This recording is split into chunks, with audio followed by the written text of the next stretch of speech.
Tonight, a journey through the ruthless world of the dog trade. That's a show bitch being passed over. I can't believe that. We film those at the heart of the supply chain. You've got a bitch inside with young pups. It's inhumane. And expose the trade right on our doorstep. Hey, this is Poppy. We investigate the inner workings of a multi-million-pound industry. How does a partially sighted dog get past the vet checks? You tell me. And we ask what we're doing to Britain's favourite pet. This is an industry built on lack of transparency, deceit, cruelty and animal suffering.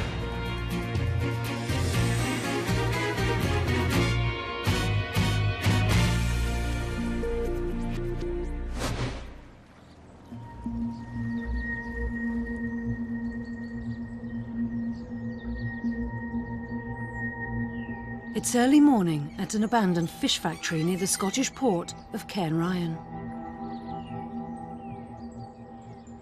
A van from Northern Ireland arrives and parks up.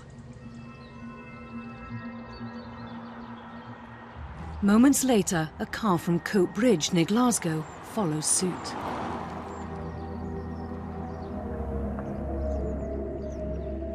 This woman is a dog dealer.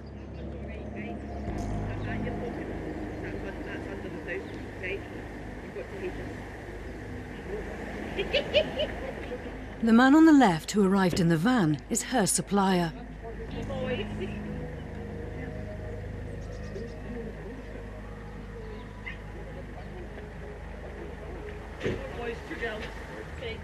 The supplier has travelled from a puppy farm in Northern Ireland with a consignment of dogs. Within an hour, the puppies will be advertised online by these dealers as pets bred in their family home. What you're witnessing is part of a new multi-million-pound industry, a growing and ruthless trade with animal cruelty at the heart of it.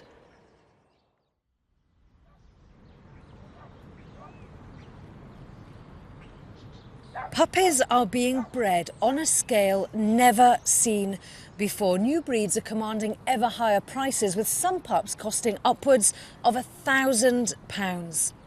I've spent the last 6 months investigating the darker side of the trade.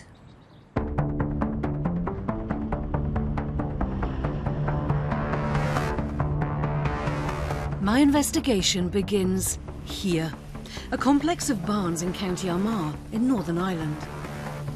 The owner has just arrived. Eric Hale is the biggest licensed dog breeder in this part of the country. His beagles are Kennel Club registered. They've even qualified for crufts. And as I watch him over the next few months, I learn he's one of Britain's most prolific dog dealers. Every week he loads his van with crate after crate after crate of pups. A 20-hour journey begins. Hale starts with the night boat to Liverpool. The following day he drives round the country, dropping the dogs off to the next link in the supply chain.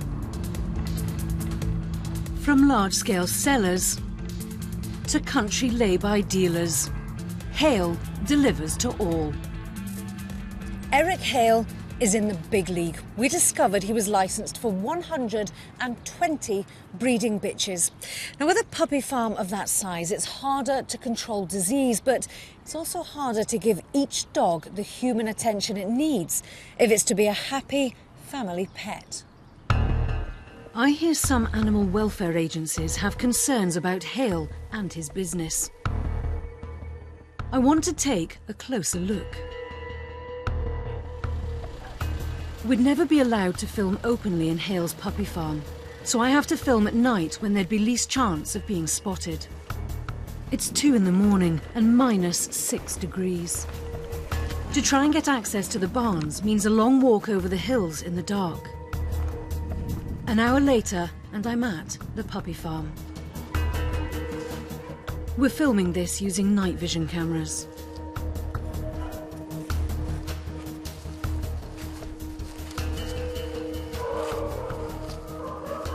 The doors are locked. The only way in is through a narrow gap and a long drop down into the kennels.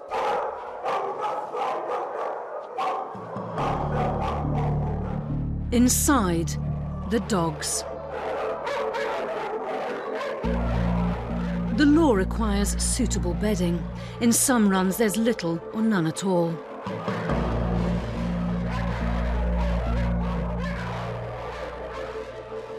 Breeders must allow their dogs to behave normally and give them relief from boredom. But some of the behaviour I witness is disturbing to watch.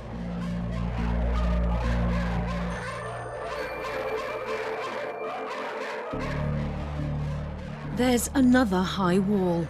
On the other side, what seems like the maternity wing.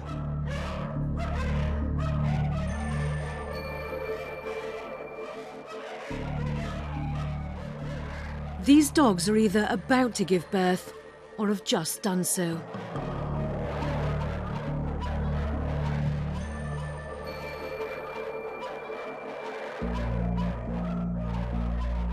Along another corridor of kennels, I find more pups.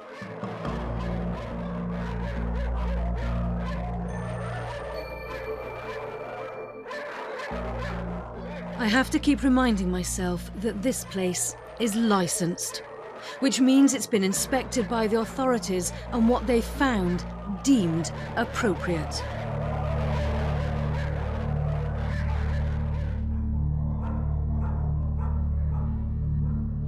Watching my footage are three of the country's most eminent experts in veterinary medicine, animal welfare law and canine behaviour.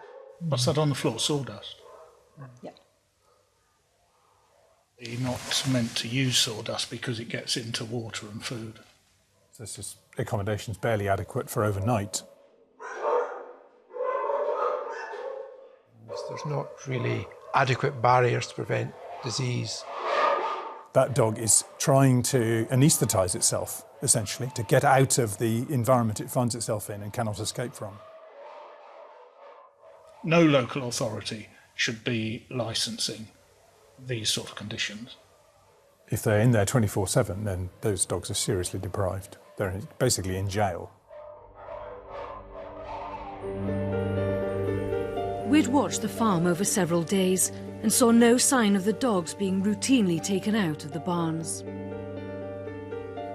In a statement, Eric Hale told us his kennels met all the requirements for a breeding establishment. His dogs were well socialised, he said, and there was plenty of bedding of various types. When they travelled, he would regularly check, feed and water the dogs.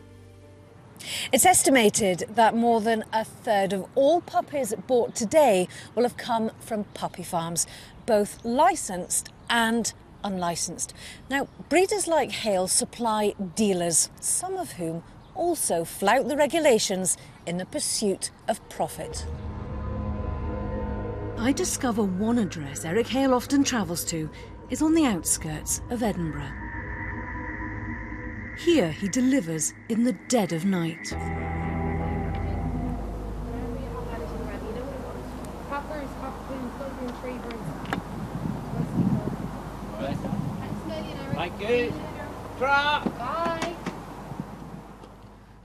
It's the home of this woman, Lauren Cullivan, a licensed dog seller. She has a number of other suppliers, as well as Eric Hale. I discover that Lauren Cullivan is on the radar of animal welfare agencies across the country. Some dogs she's sold have been sick or died, and she's been caught trying to smuggle dogs into Scotland from one of the biggest puppy farms in the Irish Republic, owned by her father. I thought Eric Hale's operation was big, but I'm told that Raymond Cullivan's puppy farm in the Irish Republic dwarfs it. Again, I choose the timing of my visit very carefully.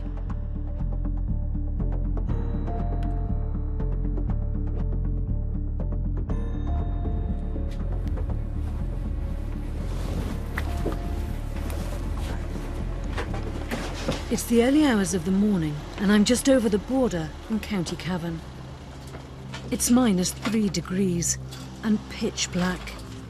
It's too dangerous to go on my own. The men with me are security. After a couple of miles walk across the hills, I arrive. It's a massive complex of barns.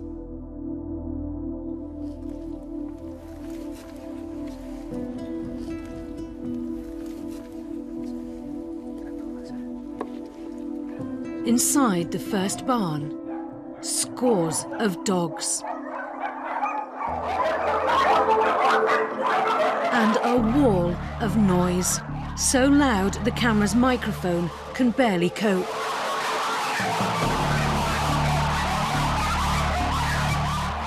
Puppies from some of these breeds can fetch up to £1,000 on the open market.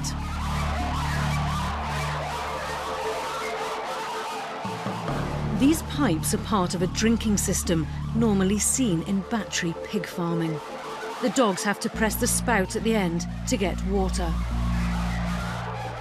In other barns, a ramshackle collection of cages.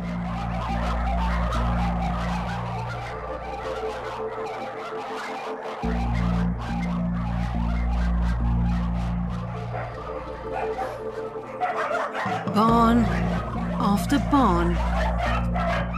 Cage after cage. This is a puggle.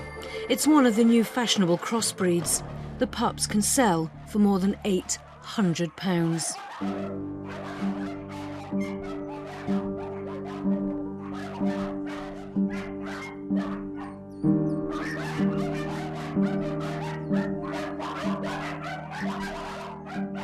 Across the yard is another large barn.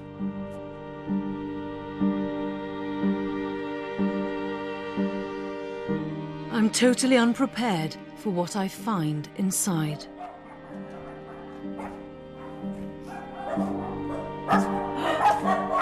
These boxes are filled with dogs.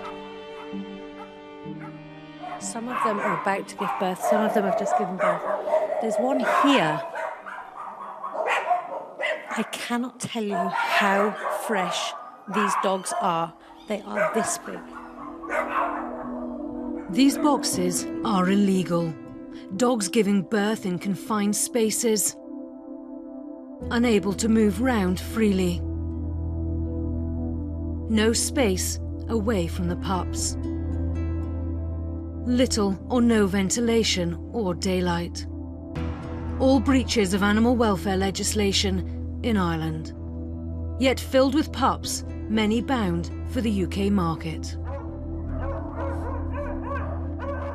Water bottles have been drilled through the sides of the boxes. That heat lamp is only on because this bitch in here is having pups now. This one next door to it has got no heat lamp. The roof of it is slid over. There's nothing. There are no air holes.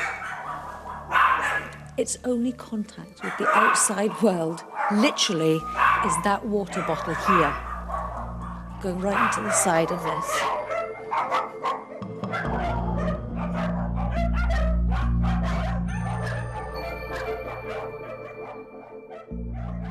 We leave everything as we find it. This place is licensed. That means it will have been inspected and declared fit for purpose.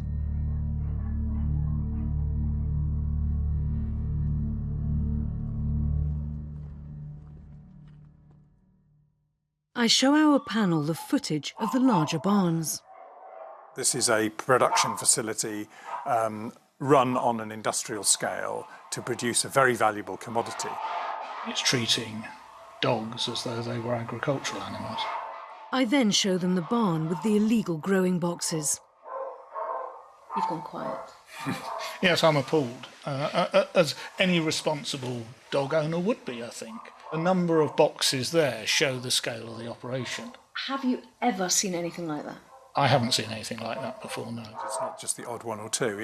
Looks like a major supply network that's you're filming here. It raises fundamental questions about the local authorities' role. I would suggest that it's failing. Cavan County Council told us that 6 inspections of the business had been carried out in the last 12-month period. They had not encountered any direct evidence of any welfare problems, and it was generally compatible with the current legislation. Neither Raymond Cullivan nor his daughter Lauren responded to our requests for comment. One breeding bitch on a puppy farm can produce £5,000 worth of pups a year. If you have several hundred, as Cullivan does, you could be earning big money. But it comes at a cost. Hey, Chewie. Mark Abraham is a vet and animal welfare campaigner. The problem with producing lots and lots of dogs is as soon as you increase the production levels, you're most likely going to get a reduction in welfare standards. We see puppies coming in underage, underweight. We see them suffering from infectious diseases, and of course you also have behavioural problems. So this tiny ball of cute fluff is actually a ticking time bomb of disease, pain, suffering, and let's not forget the breeding bitch that it actually was born from. But what happens to the puppies next? Most end up being sold online by dealers who'll often do their best to hide where the dogs have come from. These adverts are all for pups being sold across central Scotland by different dealers. There's Steph and Kim, Don and Megan, Dee and Dawn. Most dogs costing upwards of £400. And every advert implying the dogs have been born and brought up in a family home. We make a few appointments to see the pups. Hello? Oh, hi there. Can I speak to Kim, please? Speaking. Hello? Oh, hi, Dawn. Yes. What's your name so that I've got it as well? Stacey. Interestingly, nearly each and every time we're told to come to the same address, which is that house over there in this rather nice housing estate on the outskirts of Glasgow. We send 5 undercover reporters to pose as separate potential buyers. Hiya. Have I got the right place for the Puggles? Come on, top man. Thank you. How are you doing? This is Noel Smith. And this is his wife, Dawn. You may remember them from the handover of pups at the abandoned fish factory. Hey, this is Puppy. Hello. Hello, you're lovely. You're lovely. Their selling techniques are well rehearsed, playing perfectly on the customer's emotions. So how many were in the litter? 5. 5, okay. Is there any other pups at all? This last one. You've been breeding them for a long time? Right, got you. Right. So it's just, they're just used to the kids running about. In each case, we're told the pups have come from a family home. But have they?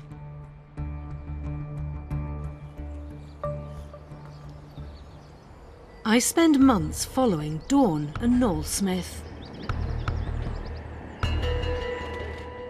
Each week they get a delivery of pups from their source, a driver for a puppy farm in Northern Ireland. The handovers vary. This exchange takes place in a backstreet lay-by at Belfast Docks.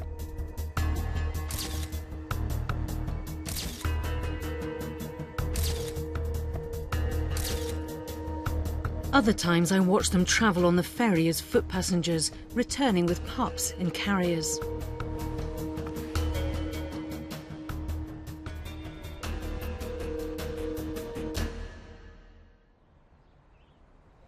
Asking to see the mother should be one way of proving your pup isn't from a puppy farm. But back at their house, and Dawn Smith is ready with an answer for our undercover team. And is Mum yours, is she? Mum, yeah, Mum's mine.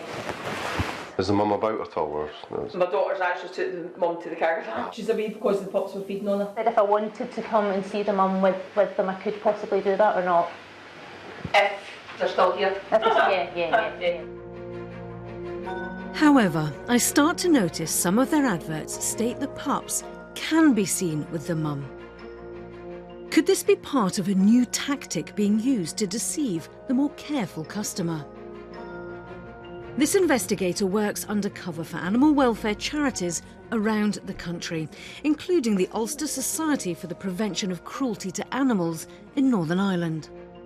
What the dog breeders and the dog sellers have decided to do now is they get a show bitch. So you have a bitch, a mother dog, which looks very like the similar type of pup which is up for sale in the same room, and it creates the impression that this pup has come from the mother that's in the room. Often it's not. Often it's just a show bitch which is purely there to fool the public who are paying cash for pups which have come from a puppy farm. It's all just one big lie. It's a deception. It looks like Noel and Dawn Smith have bought into this new tactic. I watched Noel Smith, a taxi driver, carry this adult basset hound from the back of his cab and put it into the supplier's van. Dawn Smith had advertised these basset pups the previous week and all were sold, so this show bitch was now no longer needed. Dawn then transfers these white Bichon pups into the boot of the taxi. The supplier passes an adult Bichon from the van to Noel.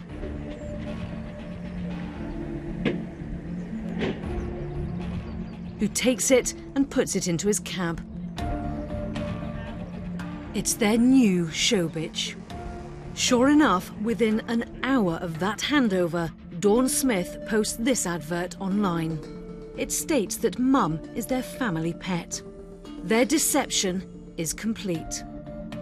We asked Dawn and Noel Smith for a comment. They didn't respond. Online sellers make up the larger part of the supply chain, but almost a fifth of all pups are sold through pet shops. This is Dogs for Us.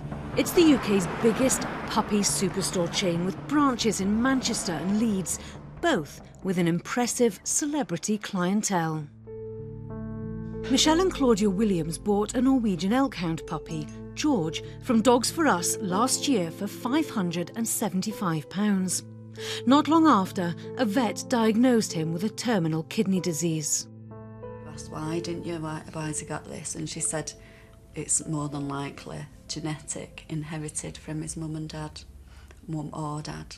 I didn't think it would happen so fast. I was working and she rang me up, she said, Mummy's dying. And I said, come on, we need to take him now. Didn't I? She said, no, Mum. Yeah. No. I'll never forget that because I could see this pain. And in the end, she agreed, didn't we? George had just turned 1 when he was put to sleep. Do you remember the name of the breeder? Is it Eric Hale? Yeah, is that right? Yeah, that was it, wasn't it? Yeah. Eric Hale. Remember him? He owned this puppy farm we'd filmed in Northern Ireland, the one the experts said shouldn't be licensed. These are Norwegian elk hounds, the same breed as George was. Hale is a supplier to Dogs for Us, and he has been for years. I receive a phone call from someone who wants to talk to me about their time working for the company. This woman worked for Dogs for Us for 4 years, working her way up to deputy store manager, leaving in 2012. She told me the store would take in pups from dealers at younger than 8 weeks, too young to be transported under UK law. How young could some of them then be? Way too young. Way too young. No teeth. No teeth. I've seen some Shih Tzus that looked about 5 weeks, and then you're having to sort of give them some Lactol as well to try wean them yourself in kennels. She said some pups arrived with parvovirus, potentially fatal and often found in puppy farms. Many a times I've sat in the back cradling a dog while the dog's dying.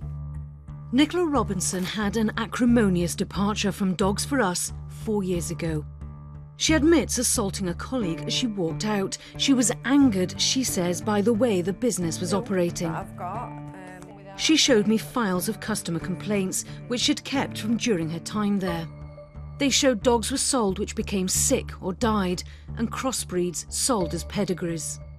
This one sold as an American Cocker Spaniel. What's this one? They sold a Bichon Frise. That wasn't a Bichon Frise. Lameness, hip dysplasia. Loads. Heart murmur. A lot of heart murmurs. Hip dysplasia. Hip dysplasia. Hip dysplasia. Oh my goodness, so that was a common thing. Yeah. Partially sighted cocker spaniel. How does a partially sighted dog get past the vet checks? You tell me. On this webpage, Dogs for Us claims all its pedigree puppies come from licensed breeders and are completely traceable. But is this actually the case? Last year, actress Chelsea Healey bought Reggie for £900 from Dogs for Us. Where did you think he'd come from? This is really bad, but I didn't even give it a second thought. I should have looked into it a little bit more, but I mean, I just didn't. But it never even crossed my mind to ask where his mum was, no. Chelsea asks me to try and find out where Reggie came from. Reggie. His paperwork lists the breeder at an address in North Wales. But no one of that name lives here. I asked the council. There's also no breeding licence for that address. Remember, on the webpage, Dogs for Us says all its breeders are licensed and traceable. We put the allegations to Dogs for Us about the sale of sick dogs and crossbreeds sold as pedigrees. It says the allegations are based on testimony from a disgruntled ex-employee who was dishonest, had a criminal record and harboured a grudge against the company. About Reggie's missing breeder, it says that whilst the majority of breeders are licensed, it is allowed to deal with some who aren't. But, say Dogs for Us, all are still traceable. I've spent months investigating the puppy trade and have been shocked by the conditions I've witnessed in licensed puppy farms and by the extent of deception used by some dealers. It's clear the authorities are struggling to keep up. As my investigation closes, I go on a call-out with an officer from the animal welfare charity, the Scottish SPCA. He's been told that something has been spotted at the side of the road. I'm not prepared for what I'm about to see. You may find some of this footage distressing. Oh, God. These pups are just weeks old, dumped by a dog dealer when he realised they were either dead or dying. I just wish people could see this and realise that actually buying these dogs is feeding the trade. You may be rescuing one dog, but what you're doing is you're causing misery for the next litter. And if you're looking for any evidence of the consequences of the puppy trade, look no further. This is it. 4 dead pups at the side of the road. In 2016, we should be better than this. We shouldn't be farming dogs on a mass scale. They feel pain, they feel suffering, they feel fear. And the only people benefiting are the irresponsible breeders and the dog dealers.